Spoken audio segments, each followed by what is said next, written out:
Advance classes की इस digital मंच पर मैं एमपी कनक आपका हार्दिक अभिनंदन और फिर से जोरदार स्वागत करता हूं। दोस्तों, हमने पिछले वीडियो में पढ़ा समास के भेद पढ़े थे। अब हम जो बात करने वाले हैं समास की, जो हम विस्तृत जानकारी यहां पर लेंगे दोस्तों। तो यहां हमारा पहला समास अब प्रारंभ होता है। चले, यहां हमारा समास आ चुका है अव्ययी भाव समास।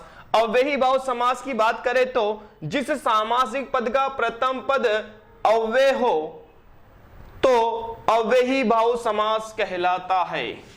जिस सामासिक पद का प्रथम पद क्या हो दोस्तों, अव्यय हो, तो कौन सा समास कहलाता है? अव्ययी भाव समास कहलाता है। अव्यय क्या होता है दोस्तों?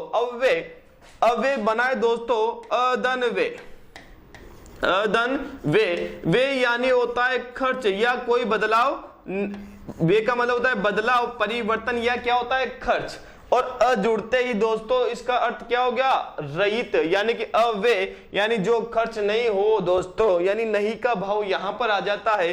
तो जब अव्यय जुड़ जाता है, यानी कि जब ये अव्यय का होता है कि अव्यय यानी कि जो ये समास होता है इसमें खर्च नहीं होता, यानी कि जिसमें भी ये अव्ययभाव समास होता है या प्रत्यय जुड़ते या उपसर्ग जुड़ते हैं, तो वह पूरा पद क्या बन जाता है? वो पूरा पद क्या बन जाता है दोस्तों? अव्यय बन जाता है। और इसलिए ये समास कहलाता है कौन सा? हमारा अव्ययी भाव समास। देखते हैं अव्ययी भाव जो समास हम पढ़ेंगे वो दोस्तों हम तीन प्रकार से अव्ययभाव समास को पढ़ेंगे।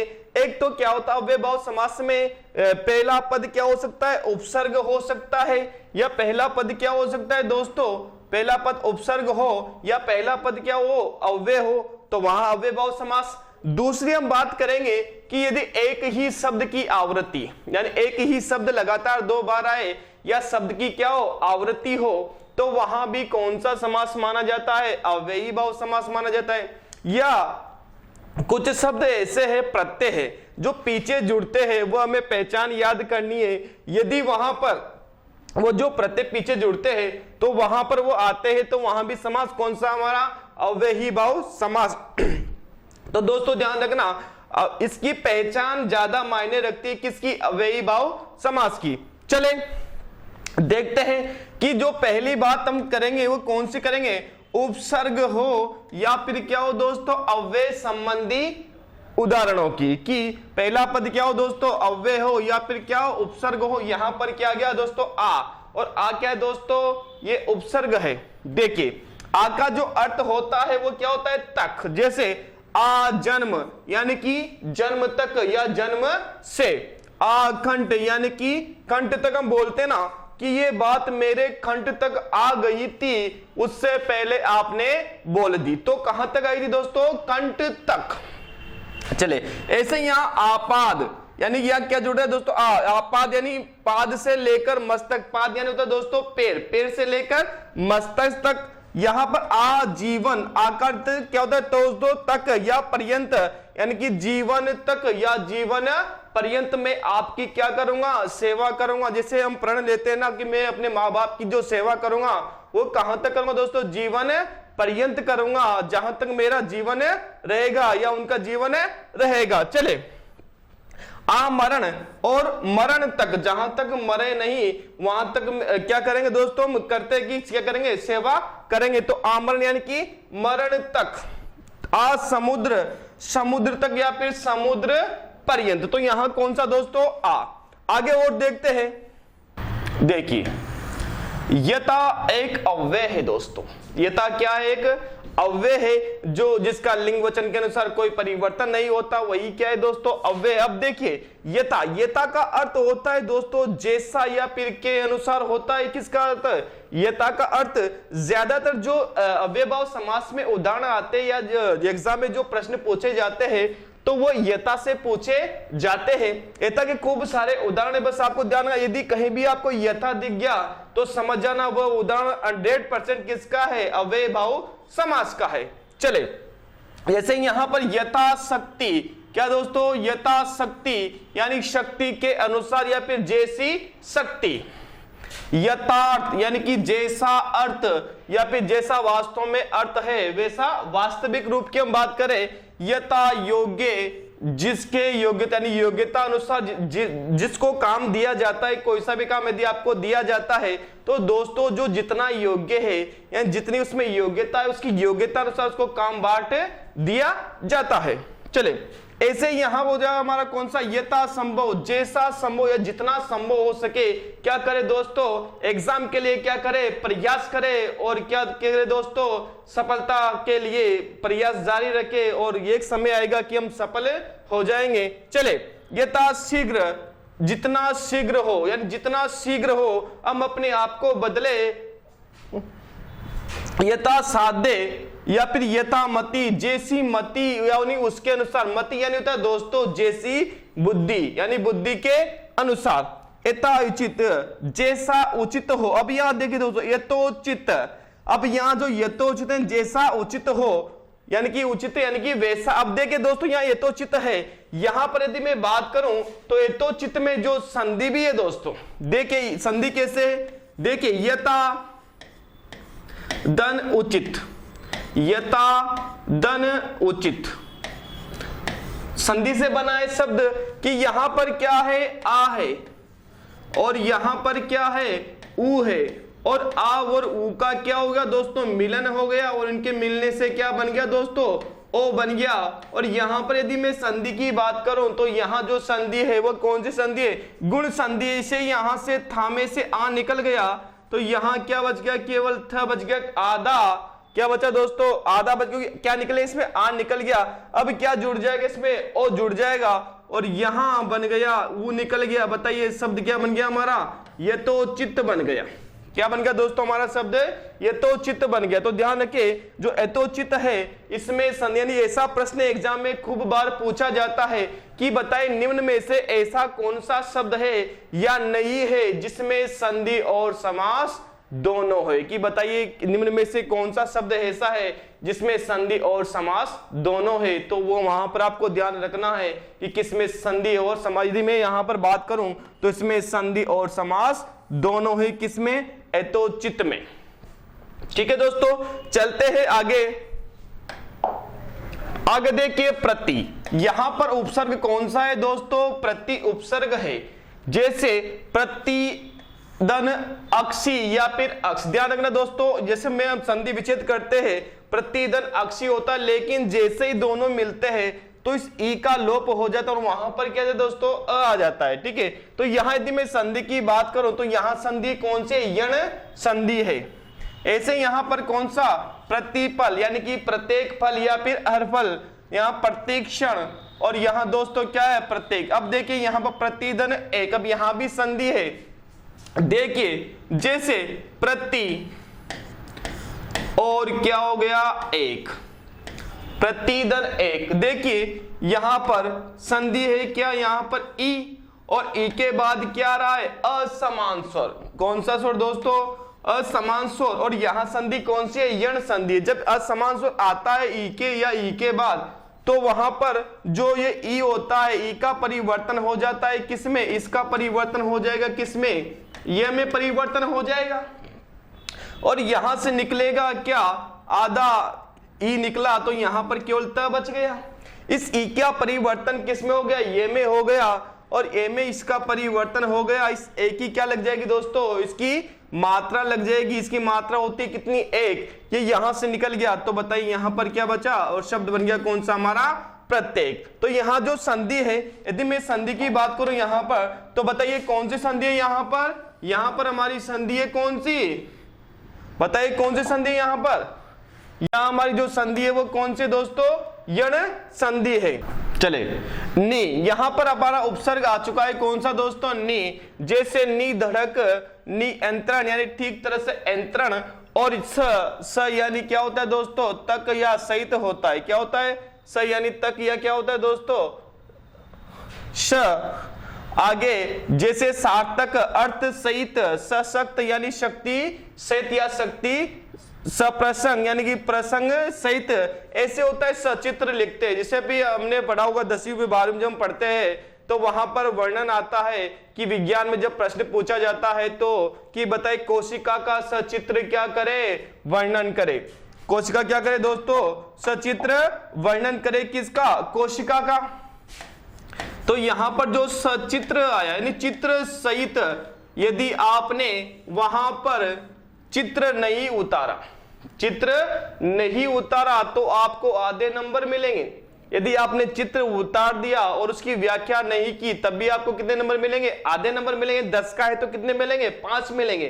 तो ये ध्यान रखना है आपको, सचित्र यानी चित्र सहित। जैसे हमें जिमने जाते हैं ना, कभी कभी नोता आता है हमारा कि आपको जिमना है भाई साहब, और जिमना कैसे है? सब परिवार आपका क्या है? निमंत्रण, यानी पूरे परिवार को आपको आना है। ठीक है, कैसे आना है? परिवार, यानी परिवार सहित लिखा होता है वहां पर क्या?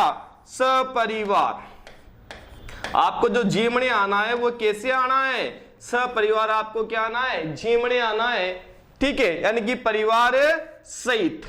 ठीक है, तो वहां भी बात कौन सी हो जाएगी? हमारा जो समास हो जाएगा, बताइए कौन सा समास हो जाएगा हमारा? अव्ययी भाव समास। जैसे यहां अति, यहां पर अति आ गया। अति की मैं बात करूं तो अति वृष्टि, यानी कि वृष्टि की अति। देखिए दोस्तों, एक तो होती है अतिवृष्टि, एक होती है अनावृष्टि।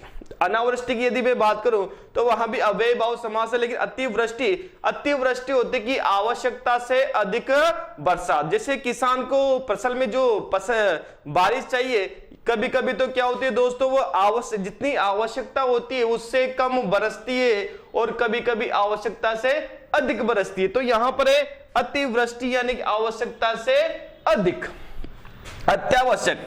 अब देखना दोस्तों, यहां भी संधि आवश्यकता से अधिक। यहां इसका संधि विच्छेद की यदि मैं बात करूं तो यहां बनेगा क्या दोस्तों? अतिधन आवश्यक। क्या हो जाएगा? अतिधन आवश्यक हो जाएगा। और यहां संधि कौन सी संधि? यहां भी दोस्तों यण संधि। इसे अतिधन आचार, तो यहां भी जो उपसर्ग है वो कौन सा दोस्तों? अत्याचार, यानी अतिधन आचार। यहां भी संधि कौन सी? यण संधि। और ऐसे ही यहां अत्यल्प, अतिधन अल्प, यहां भी संधि कौन सी दोस्तों? यहां भी संधि हो सकती है आपकी कौन सी? यण संधि। तो यहां पर देखिए ये तीनों है जो शब्द है यहां पर, इन तीनों शब्दों में संधि और समास दोनों है। यदि समास की बात करें तो समास कौन सा? अव्ययी भाव समास। और यदि संधि की बात करें तो इन तीनों शब्दों में जो संधि है दोस्तों, वह कौन सी संधि है? वह है यण संधि। कौन सी संधि है? यण संधि।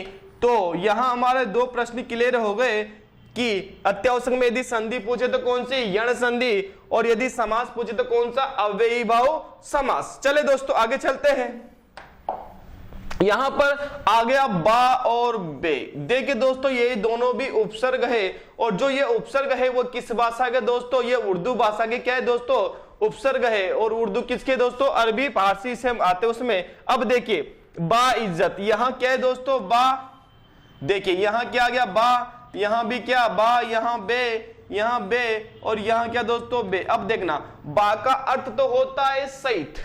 ठीक है, बा का अर्थ तो क्या होता है? सहित होता है। और बे का अर्थ क्या होता है? रहित होता है। ध्यान रखना, बा का अर्थ तो क्या हो जाएगा? सहित हो जाएगा, और बे का अर्थ क्या हो जाएगा? रहित हो जाएगा। जैसे बा इज्जत, यानी इज्जत के साथ। जैसे कि कभी कभी किसी को पकड़कर ले जाते हैं पुलिस वाले झूठे इल्जाम में, और जब अदालत में जाते हैं, जब उस पर जुर्म है वो साबित नहीं होता है, तो वहां पर जज साहब कहते हैं कि भाई साहब आपको बाइज्जत बरी किया जाता है। तो किसके साथ? इज्जत के साथ आपको क्या किया जाता है? बरी किया जाता है, इज्जत बख्शी जाती है। जैसे बाकायदा, यानी कायदे के साथ, कि बाकायदा मैं ये काम करूं, यानी कायदे के साथ मैं ये काम करूंगा। बेईमान, अब यहां बेकार क्या हो जाएगा दोस्तों? वो बेकार तो हो जाएगा रहित। क्या हो जाएगा? रहित। जैसे बेईमान, यानी बिना ईमान के, इसका कोई ईमान नहीं हो, वो क्या हो जाएगा दोस्तों? बेईमान। जैसे मैं यहां पर लिख सकता हूं क्या? बेवफा। बेवफा यानी कि वफा से रहित। ठीक है, मैं यहां पर लिखता हूं क्या? बेकाज, यानी काज से रहित। ठीक है, तो दोस्तों बहुत सारे शब्द आ जाएंगे ऐसे। बेमतलब, बिना मतलब के। बेपरवाह, बिना परवाह के। ठीक है, बिना परवाह के। बेवफा, ये सब क्या है दोस्तों? हमारे बा और बे के क्या है? और जो बा और बे किसके उपसर्ग है दोस्तों? ये उर्दू के उपसर्ग है। तो यहां भी यदि समास की बात की जाए तो वहां पर समास कौन सा? अव्ययी भाव समास। आगे चलते हैं।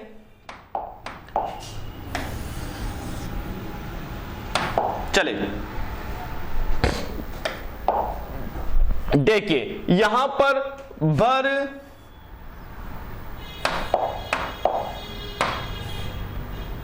देखिए यहां पर आ गया भर, भर अन ला यावत हर, ये सब भी क्या है दोस्तों, ये उपसर्ग है। बर उपसर्ग है, अनुपसर्ग है, ला उपसर्ग है, लेकिन यावत क्या है दोस्तों, यावत यहां पर क्या है, अव्यय है। अर क्या है, उपसर्ग। अब देखिए यहां भी इनके उदाहरण भी देख लीजिए, भर पेट यानी पेट भर कर, भर का अर्थ होता है भरा पूरा हुआ, ठीक है, भर पेट, ठीक है, भरपूर, खूब सारे ऐसे शब्द आ जाएंगे हमारे। भर मार, अगर घड़ी यानी घड़ी, प्रत्येक घड़ी, तो यहां पर उपसर्ग क्या है, हर है। ला यानी उपसर्ग क्या है, यहां पर ला है जिसका कोई जवाब नहीं है। यावत, अब यहां देखना दोस्तों, याव जीवन यानी कि जो यावत है यहां पर दोस्तों व्यंजन संधि है। देखिए कैसे बनी व्यंजन संधि, यहां पर हो जाएगा यावत और कौन सा, जीवन, यावत और जीवन। देखिए यहां पर हमारा व्यंजन संधि का एक नियम है कि यहां पर त के बाद यदि ज आ जाता है तो त का परिवर्तन किस में हो जाएगा, अपने बाद वाले वर्ण में हो जाता है। और यहां त किस में बदलेगा दोस्तों, ज में बदलेगा। और जब यहां पर त आधा है तो बताइए ज भी क्या हो जाएगा, आधा हो जाएगा। और यहां पर जो बन जाएगा हमारा शब्द वो क्या बन जाएगा दोस्तों, याव जीवन। और यावत का अर्थ क्या होता है दोस्तों, जब तक। यावत का अर्थ क्या होता है दोस्तों, जब तक, कि जब तक जीवन रहेगा तब तक मैं क्या करूंगा, आपकी सेवा करूंगा, ठीक है। तो यहां क्या हो गया हमारा, जब तक। आगे देखिए अनजान यानी बिना जाने, यानी कि जिसकी कोई जान पहचान नहीं है, तो यहां पर दोस्तों ये सभी क्या है, उपसर्ग है। तो यहां पर हमारा जो पहला नियम था वो नियम क्या था, अव्यय भाव समास का, कि जिस समास का पहला पद क्या हो, उपसर्ग हो या फिर क्या हो, अव्यय हो, तो वहां पर समास कौन सा माना जाता है, हमारा अव्ययी भाव समास माना जाता है। दोस्तों एक बात ध्यान रखना, अव्ययी भाव समास में ज्यादा पहचान मायने रखती है, ठीक है, ये समास वगैरह इतना मायने नहीं रखता। ये बात आपको ध्यान रखनी, क्या रखनी, इसकी पहचान रखनी, किसकी, अव्यय भाव समास की। बात करते हैं दूसरे नियम की, अव्यय भाव समास की। चले दूसरा नियम है यहां पर, यदि एक ही शब्द, ध्यान रखें दोस्तों, यदि एक ही शब्द लगातार क्या है दोस्तों, दो बार आए, अर्थात शब्द की क्या हो, पुनरावृत्ति हो, तो ऐसे शब्दों में भी अव्यय भाव समास माना जाता है। कि यदि एक ही शब्द लगातार दो बार आए, अर्थात शब्द की क्या हो दोस्तों, आवृत्ति हो, तो ऐसे कंडीशन या ऐसे शब्दों में वहां पर समास कौन सा माना जाएगा, अव्ययी भाव समास माना जाएगा। जैसे देखिए गांव गांव, द्वार द्वार, पात पात, धीरे धीरे, चेहरे चेहरे, गली गली, मंद मंद, दाए दाए, घर घर, डगर डगर, गली गली। देखिए दोस्तों आगे यहां पर गली गली दो बार आ गया दोस्तों, ठीक है। अब यहां पर घर घर, वहां वहां, तीन तीन, ठीक है। अब यहां पर तो अब देखिए दोस्तों यहां पर थोड़ा परिवर्तन हो गया, यानी शब्द कोई सा भी हो सकता है, ठीक है। एक ही शब्द कितनी बार आए दोस्तों, दो बार आए, तो वहां पर समास कौन सा, अव्ययी भाव समास। धीरे धीरे, मंद मंद, जल्दी जल्दी, है ना, खूब सारे ऐसे शब्द है, ठीक है। अब देखिए, और यदि ये से आ सकता है हाथ और हाथ, यानी कि हाथों हाथ, यानी हाथ ही हाथ में, कहते ना ये मुझे हाथों हाथ चाहिए, यानी हाथ ही हाथ में। इसे रातों रात, तो रात ही रात में, दिनों दिन, दिन के बाद दिन, बीचों बीच, बीच ही बीच में, भागम भाग, भागने के बाद भागना, और लूटम लूट, लूटने के बाद लूटना, कानों कान खबर नहीं होनी चाहिए, और मारा मारी। तो दोस्तों यहां भी शब्द की क्या हो रही है, आवृत्ति हो रही है, बस इनको क्या बना, मिला रखा है। तो ध्यान रखना, यदि ऐसे शब्द भी आ जाए तो वहां भी कौन सा समास होगा, हमारा अव्ययी भाव समास माना जाएगा, ठीक है। तो शब्द की जहां पर आवृत्ति हो, ठीक है, शब्द की जहां पर आवृत्ति हो तो वहां समास कौन सा माना जाएगा, हमारा अव्ययी भाव समास, ठीक है। नियम नंबर कौन सा हमारा दोस्तों, दूसरा।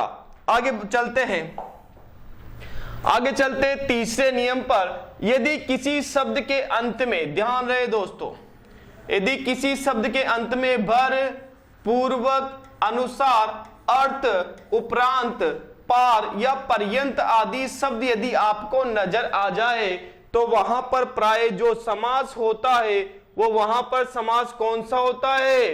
ध्यान रखिए दोस्तों, कौन सा समास होता है वहां पर? अव्ययी भाव समास माना जाता है। जैसे मैंने कहा था ना आपसे प्रत्यय, तो वहां तो पहले और यहां पर कहा दोस्तों बाद में। और ध्यान रखना भर तो ऐसा है चाहे पीछे जुड़े या फिर कहां जुड़े, आगे जुड़े, पीछे जुड़े या फिर पहले जुड़े, समास कौन सा माना जाएगा? अंत में जुड़े या फिर कहां जुड़े, पूर्व में जुड़े, समास कौन सा? अव्ययी भाव समास। चले देखें यहां पर योग्यता अनुसार, तो यहां पर क्या जुड़ा है दोस्तों? अनुसार। यहां संधि है कौन सी? योग्यता धन अनुसार। क्या दोस्तों? योग्यता धन अनुसार। और यदि संधि की बात करें तो यहां पर दीर्घ संधि यानी योग्यता के अनुसार। श्रद्धा अनुसार यानी श्रद्धा के अनुसार। ऐसे यहां पर दानार्थ, दान धन अर्थ, क्या बनेगा दोस्तों? दान धन अर्थ। तो यहां पर बाद में क्या आ रहा है? अर्थ आ रहा है। यहां भी क्या रहा है? इत धन अर्थ। और यहां पर कृपा धन पूर्वक। और यहां कौन सा दोस्तों? उपरांत। और यहां भी कौन सा? उपरांत। और यहां क्या? भर। और यहां क्या दोस्तों? अर्थ। ठीक है, श्रद्धा अनुसार, श्रद्धा के अनुसार, दानार्थ दान के लिए, अर्थ का अर्थ होता है दोस्तों के लिए, हितार्थ हित के लिए, कृपा पूर्वक कृपा के साथ। जैसे जब हम पढ़ने जाते तो स्कूल में लिखा होता है, अभी भी लिखा होता है स्कूल में, कि वहां पर जो गेट होता है, मेन गेट होता है, वहां लिखा होता है कि ज्ञानार्थ प्रवेश। ज्ञानार्थ प्रवेश यानी ज्ञान के लिए आप आओ और सेवार्थ प्रस्थान। ज्ञानार्थ प्रवेश और सेवार्थ प्रस्थान। तो ज्ञानार्थ और सेवार्थ में भी यदि समास की बात करें तो बताइए वहां भी कौन सा समास दोस्तों? वहां भी समास कौन सा? अव्ययी भाव समास। खूब सारे शब्द है यहां पर। चले अब यहां क्या है दोस्तों? कृपा पूर्वक, ठीक है, विवेक पूर्वक, ठीक है। यहां पर समास कौन सा हमारा? अव्ययी भाव समास। यहां पर उपरांत है दोस्तों, सेवा उपरांत, सेवा धन उपरांत। यहां भी संधि दोस्तों कौन सी? गुण संधि है, ठीक है। और यहां संधि कौन सी? गुण संधि है। और यहां दोस्तों इन चारों शब्दों में जो संधि है, यदि मैं संधि की बात करूं तो यहां पर बताइए कौन सी संधि हो जाएगी? दीर्घ संधि हो जाए। तो ऐसा प्रश्न पूछा जाए कि बताइए किस शब्द में संधि और समास दोनों है, तो वहां पर भी ये सारे बहुत सारे शब्द आपके आ जाएंगे। चले दिन भर, सेवार्थ, आगे चलते हैं। और भी भोजनार्थ यानी भोजन के लिए, कि कहां जा रहे हो आप? मैं भोजनार्थ जा रहा हूं। जैसे आप जिमने जाते हो तो किसी से कहते हो ना कि भाई साहब कहां जा रहे हो, मुझे भी ले चलो ना। कि कहां जा रहा हूं? मैं भोजनार्थ जा रहा हूं। कहां जा रहे हो दोस्तों? यानी कि भोजन के लिए मैं जा रहा हूं। कुशलता पूर्वक यानी कुशलता के साथ। और विवेक पूर्वक, तो यहां भी क्या है दोस्तों? पूर्वक। यहां क्या है? अर्थ है। और यहां क्या है? पूर्व। विवेक पूर्व, विवेक के साथ। आप जब भी काम करो, जो भी काम करो, कैसे करो दोस्तों? विवेक के साथ करे। प्रयत्न पूर्वक, कैसे करे दोस्तों? प्रयत्न के साथ आप काम करें। जीवन पर्यंत यानी कि उपरांत या पर्यंत। जब भी समास कौन सा हमारा? ये विवाह उपरांत, विवाह के उपरांत, ठीक है, विवाह उपरांत, विवाह के बाद में जो कार्य हो। जीवन भर यानी कि चंबल पार, ठीक है, चंबल पार, गंगा पार, यमुना पार। यदि यहां भी ऐसे शब्द आ जाए तब भी समास कौन सा हमारा? अव्ययी भाव समास। तो जीवन भर, दिन भर, रात भर, ठीक है, ऐसे खूब सारे शब्द आए। क्या दिख जाए आपको वहां पर? भर दिख जाए तो बताइए समास कौन सा हो जाएगा हमारा? वहां पर अव्ययी भाव समास हो जाएगा। तो यहां पर हमने अव्ययी भाव समास में 3 नियम हमने पढ़े, 3 बातें हमने पढ़ी दोस्तों। 3 बातें क्या थी? कि यदि पहला शब्द क्या हो? उपसर्ग हो या फिर क्या हो? अव्यय हो। उपसर्ग हो या फिर क्या हो? अव्यय हो। तो वहां समास कौन सा? अव्ययी भाव समास, पहला नियम। दूसरा नियम हमने ये पढ़ा कि यदि एक ही शब्द 2 बार आए, अर्थात शब्द की क्या हो? आवृत्ति हो, तो भी वहां पर समास कौन सा? अव्ययी भाव समास। तीसरा नियम हमने ये पढ़ा कि यदि किसी शब्द के अंत में यानी प्रत्यय की बात करें दोस्तों, हमने भर, पूर्वक, अर्थ, अनुसार आदि शब्द यदि यह प्रत्यय आपको नजर आ जाए तो वहां पर यानी जुड़े हो किसी शब्द के अंत में, तो वहां भी समास कौन सा, अव्ययी भाव समास। तो दोस्तों यहां पर ये हमारा पहला समास कंप्लीट होता है, कौन सा, अव्ययी भाव समास। तो दोस्तों आज के लिए इतना ही। हम जो नेक्स्ट वीडियो में जो चर्चा करेंगे, हम जो इससे नेक्स्ट समास आएगा उसकी हम चर्चा करेंगे दोस्तों। तब तक के लिए आप हमारे चैनल को सब्सक्राइब करें दोस्तों, लाइक करें और शेयर करें दोस्तों, और कमेंट बॉक्स में हमें जरूर बताएं कि आपको ये बिंदु कैसा लग रहा है दोस्तों।